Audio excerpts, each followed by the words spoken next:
नमस्कार, मैं कमलेश कबीर आपका एक बार फिर स्वागत करता हूं इस नए एपिसोड में। आज के इस एपिसोड में हम बात करेंगे सुप्रीम कोर्ट की सुनवाई की। और सुनवाई थी ईवीएम की, क्योंकि आपको पता होगा 2014 से पहले और 2014 के बाद 2014 से पहले हम कह सकते हैं कि ईवीएम जो थी वो एक बहू की तरह थी। नई नई जो बहू होती है, कुछ उसकी बुराइयां होती है, कुछ अच्छाइयां होती है। लेकिन 2014 के बाद जब से भारतीय जनता पार्टी की सरकार बनी है, उसके बाद ईवीएम जो है वो सास बन गई है। और लगातार जो है वो ईवीएम के ऊपर विपक्ष के द्वारा हर बार आपने देखा होगा हमला किया जाता है। और उस वक्त ज्यादा किया जाता है जब हार का सामना विपक्ष को जो है वो देखना पड़ता है। और इस बार भी स्थिति यही बनी हुई है। चुनाव जो है वो नजदीक है और अब विपक्ष की सबसे बड़ी समस्या ये है, क्योंकि विपक्ष को ये अच्छे से पता है कि 2024 में भी भारतीय जनता पार्टी सरकार बनाने वाली है और सारे जो मीडिया चैनल्स हैं वो इस पे दावा भी कर रहे हैं। लेकिन सबसे बड़ी और मजेदार बात यह है कि इसकी जो तैयारियां हैं वो विपक्ष पहले से ही शुरू कर देता है। अब ऐसा इसलिए क्योंकि ईवीएम का अगर हम इतिहास पता करें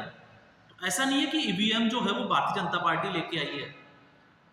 ईवीएम जो है वो 1980 के दशक में ही जो है वो इसकी बात होना शुरू हो गई थी, जब इंदिरा गांधी के समय या इंदिरा गांधी की सरकार थी। और उसके बाद में 2004 में इसको भारत में जो है वो चुनाव में इसका इस्तेमाल किया गया। उससे पहले बैलेट पेपर से चुनाव होते थे और बैलेट पेपर पे सबसे बड़ी समस्या ये थी कि इसको चुनाव की जो गिनती होती थी उसमें बड़ा समय लगता था और बहुत सारे लोगों की जो है वो टीम को काम करना। 2004 आपको पता होगा उस वक्त अटल बिहारी वाजपेयी की सरकार थी और उसके बाद में जब चुनाव हुए ईवीएम से, तो ईवीएम से पहला जो चुनाव जीता था वो यूपीए सरकार ने जीता था, कांग्रेस पार्टी के और जो गठबंधन के जो साथी थे उन्होंने। 2009 में चुनाव जीता, यूपीए 2 सरकार बनी, तब भी कांग्रेस पार्टी थी। और उस वक्त अटल बिहारी वाजपेयी और लाल कृष्ण आडवाणी, हालांकि ये दोनों जो है वो ईवीएम को लेके थोड़ा जो है वो शक करते थे, संशय पैदा करते थे। और साथ में जो है वो जब भी आपने देखा है कि विपक्ष जो है वो हमेशा ये चीजें जो है वो करता भी है। लेकिन 2014 के बाद में थोड़ी स्थिति पलट गई और विपक्ष का जो पूरा ध्यान जो है वो सिर्फ और सिर्फ ईवीएम को लेके है। और इसको लेके सबसे बड़ी बात यह है कि जब जब चुनाव आयोग ने इन लोगों की शिकायत के ऊपर, जब इन लोगों ने शिकायत की और चुनाव आयोग ने इसको हैक करने को लेके जब चुनाव आयोग ने विपक्ष को बुलाया कि आप आइए और इसको हैक करके दिखाइए, तब विपक्ष का कोई नेता, कोई वकील, कोई उनका हैकर जो है वो शायद ही चुनाव आयोग पहुंचा होगा। ऐसा आपने और मैंने आज तक जो है वो देखा भी नहीं कि किसी ने इसको हैक करके दिखाया हो। हालांकि चुनाव में आपने देखा है कि वीडियो बहुत से वायरल होते हैं। और चुनाव में क्यों अगर हम देखें तो सौरभ भारद्वाज, आपको पता होगा आम आदमी पार्टी की हालत वैसे ही जो है वो खराब है। और सबसे बड़े मजे की बात यह है कि 2014 के जब चुनाव हुए लोकसभा के, तो भारतीय जनता पार्टी की सरकार बनी और उसके आपने देखा उसके साथ में जब दिल्ली में जब चुनाव हुए तो उसी ईवीएम से आम आदमी पार्टी ने जो है वो अच्छी सीटें जीती, दूसरे नंबर की पार्टी थी। और उसके बाद में 49 दिन के बाद में कांग्रेस पार्टी के समर्थन से सरकार बनाई और 49 दिन के बाद में इस्तीफा दिया, गठबंधन जो है वो तोड़ दिया और वापस से चुनाव होते हैं। और 70 में से आपको पता होगा लगभग सारी सीटें जो है वो आम आदमी पार्टी के खाते में चली जाती है। और उस वक्त आम आदमी पार्टी के जो को फाउंडर, जिसको हम कहते हैं कि फाउंडर जो मेंबर्स थे, चाहे कुमार विश्वास करें, बात करें किरण बेदी, इसके अलावा अभी जिस मंत्री ने जो है वो आनंद ने इस्तीफा दिया है उनकी हम बात कर सकते हैं। और ऐसे बहुत सारे जो नेता थे वो आम आदमी पार्टी के साथ जुड़े हुए थे, फाउंडर मेंबर थे। और उनमें से एक थे शांति भूषण और प्रशांत भूषण। जब आम आदमी पार्टी के पास पैसा नहीं था तो शांति भूषण, जो प्रशांत भूषण के जो पिताश्री है, उन्होंने 1 करोड़ का चंदा दिया था आम आदमी पार्टी को। उसके बाद में आम आदमी पार्टी खड़ी हुई। लेकिन उसके बाद में आम आदमी पार्टी से प्रशांत भूषण को निकाल दिया गया या खुद निकल गए। उसके पीछे के क्या कारण थे आप समझ सकते हो, क्योंकि आदमी जो है वो जगह तभी छोड़ता है जब उसके साथ में या तो जो है उसको साथ नहीं रखा जा रहा हो या उसके मनमाफिक या उसको जो है वो विचारधारा पसंद नहीं आ रही। तो ऐसी स्थिति जो है वो प्रशांत भूषण की बनी और धीरे धीरे करके जो है वो आम आदमी पार्टी के जो फाउंडर मेंबर थे, अरविंद केजरीवाल को छोड़ दे तो सारे जो है वो छोड़ के चले गए। लेकिन इस बार यही प्रशांत भूषण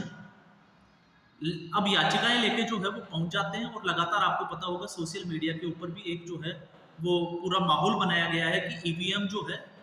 वो सही तरीके से काम नहीं करती, और इसको लेके जो याचिका लगाई तो प्रशांत भूषण जो है वो सुप्रीम कोर्ट में सुनवाई में पहुंचे। और जो तर्क दिए गए, जैसे आपको पता होगा अरविंद केजरीवाल दिल्ली को पेरिस बनाने की बात करता था, शिक्षा का मॉडल, शराब का, कई चीजें जो है वो शिक्षा का मॉडल देने की बात करके शराब जो है वो ठेके खुलवा दिए, एक के साथ एक फ्री कर दी, नशा छुड़ाने की बात करते थे। तो तमाम तरह की चीजें, तो प्रशांत भूषण ने जो दलील जो रखी सुप्रीम कोर्ट में, जो बेंच थी उसके सामने, और बेंच जो थी उसमें दो जो जजेज हैं, एक जज जो पश्चिमी बंगाल से जो है वो आते हैं दीपांकर दत्ता, और दूसरे थे संजीव खन्ना, इन दोनों की बेंच इसके ऊपर सुनवाई कर रही थी। दीपांकर दत्ता वेस्ट बंगाल से आते हैं। अब ये इसलिए मैंने बोला है क्योंकि प्रशांत भूषण ने अपनी दलील में एक बड़ी बात रखी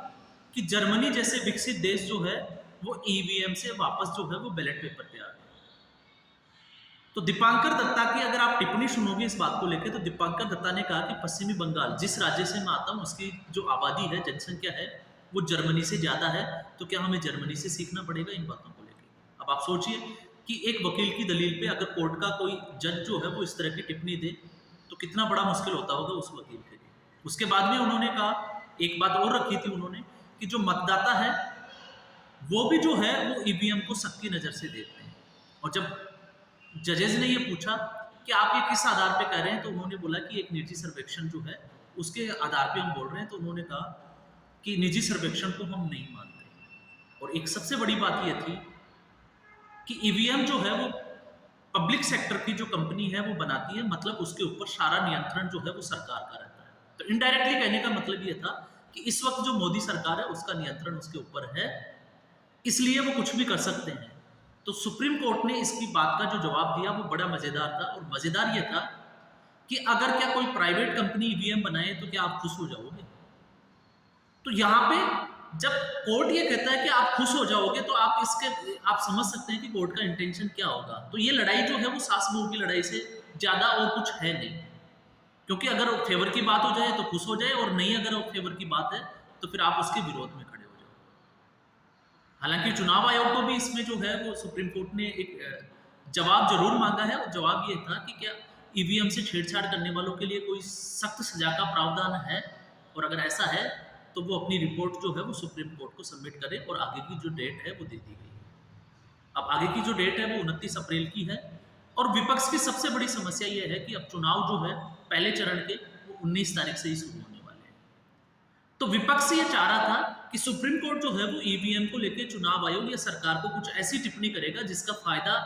विपक्ष जो है वो जनता के सामने जाके, या इसको हम कहें कि एक मुद्दा बनाएगा कि ईवीएम जो है उसके भरोसे नरेंद्र मोदी जो है वो तीसरी बार सत्ता में आ रहे हैं। अगर ईवीएम से जो है चुनाव नहीं होंगे तो फिर नरेंद्र मोदी सत्ता में नहीं आएंगे। लेकिन ये बात जो है उनकी सुप्रीम कोर्ट में चली नहीं, और सुप्रीम कोर्ट ने इसके अगेंस्ट जो है, वो चाहे हास्यास्पद कहे, चाहे मजाक में कहे, चाहे सख्त टिप्पणी कहे, इसके विपरीत जो है वो एक टिप्पणी करी, जिससे विपक्ष का ये सपना भी चूर-चूर हो गया कि ईवीएम जो है, क्योंकि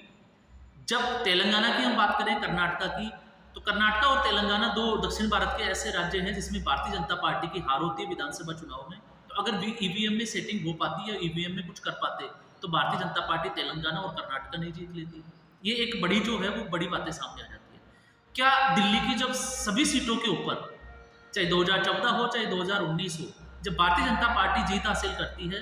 तो क्या विधानसभा चुनाव में वो आम आदमी पार्टी को जीतने देती? और उस स्थिति में जब भारतीय जनता पार्टी को विधानसभा में सिर्फ और सिर्फ 3 सीटें मिलती, तो इससे आप अंदाजा लगा सकते हैं कि ईवीएम जो है वो कितनी हैक हो सकती है, और कितने इसमें जो है वो चुनावों को